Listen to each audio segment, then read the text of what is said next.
ಅಂತ ನಾವಿಲ್ಲಿ ಬಂದರೆ ಆ ಕಳ್ಳ ಕೃಷ್ಣನೇ ಕಾಣಿಸುತ್ತಿಲ್ಲವಲ್ಲ. ಸ್ವಾಮಿ, ಕೃಷ್ಣ ಇಲ್ಲಿಲ್ಲವೇ?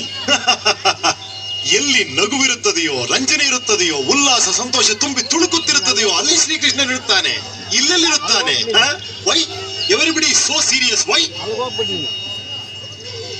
ನೀವು ಎಷ್ಟು ದೇವರ ಫೋಟೋಗಳನ್ನು ನೋಡಿದ್ದೀರಿ, ಎಷ್ಟೊಂದು ದೇವರ ವಿಗ್ರಹಗಳನ್ನು ನೋಡಿದ್ದೀರಿ. ಯಾವುದರಲ್ಲಾದರೂ ದೇವರು ಸೀರಿಯಸ್ ಮುಖದಲ್ಲಿರುವನೇ? ಇಲ್ಲ ಸ್ವಾಮಿ, ಇಲ್ಲ. ದೇವರು ಯಾವಾಗಲೂ ನಗು ನಗುತ್ತಾ ಮಂದಸ್ಮಿತ ಮುಖದಲ್ಲಿರುವನಲ್ಲವೇ? ಅಂತಹ ದೇವರನ್ನು ಆರಾಧಿಸುವ ಈ ಸ್ಥಳದಲ್ಲಿ ಏಕೆ ಎಲ್ಲ ಇಷ್ಟೊಂದು ಸೀರಿಯಸ್ ಆಗಿದ್ದೀರಿ? ರಂಜನೆ, ಉಲ್ಲಾಸ, ನಗು, ಸಂತೋಷದಿಂದ ಆ ಕೃಷ್ಣನನ್ನು ಆರಾಧಿಸೋಣ, ಬರಮಾಡಿಕೊಳ್ಳೋಣ. ಕಮ ಎವರಿಬಡಿ ಎಂಜಾಯ್, ಲಾಫ್, ನಗಿ. ಇದೊಂದು ನಗುವೆ.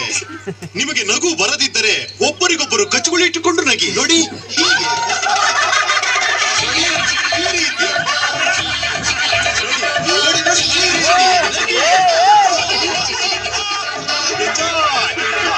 ಈ ಭಗವಾನ್ ರಂಜನೇಶನ್ ಇರುವವರೆಗೂ ನೀವು ನಗುತ್ತಲೇ ಇರಬೇಕು. ನಗಿ, ಎಂಜಾಯ್. ಚಂದ್ರಾಬಾಯ್, ಸ್ವಾಮಿ, ನಿನಗೆ ರಾಣಿ ಎಂಬ ಒಬ್ಬ ಡಾಟರ್ ಇರೋಳಲ್ಲ? ಹೌದು ಸ್ವಾಮಿ. ಎಲ್ಲಿ ಕಾಣಿಸುತ್ತಲೇ ಇಲ್ಲವಲ್ಲ? ರಾಣಿ,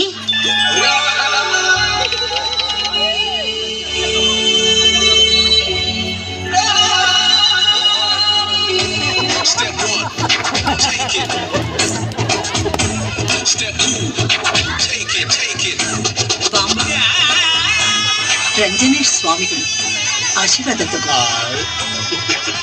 ಸ್ವಾಮಿ, ಕಚ್ಚುಗುಳಿ ಕಚ್ಚುಗುಳಿ ಇಟ್ಟು ನಗಿಸುತ್ತಿದ್ದೇನೆ. ಕಚ್ಚುಗುಳಿ ಕಚ್ಚುಗುಳಿ, ನಗು ನಗು. ಆ ನಗುವಿನಲ್ಲೇ ಆ ದೇವರನ್ನು ಆರಾಧಿಸೋಣ. An ounce of enjoyment is a ton of prayer to that God.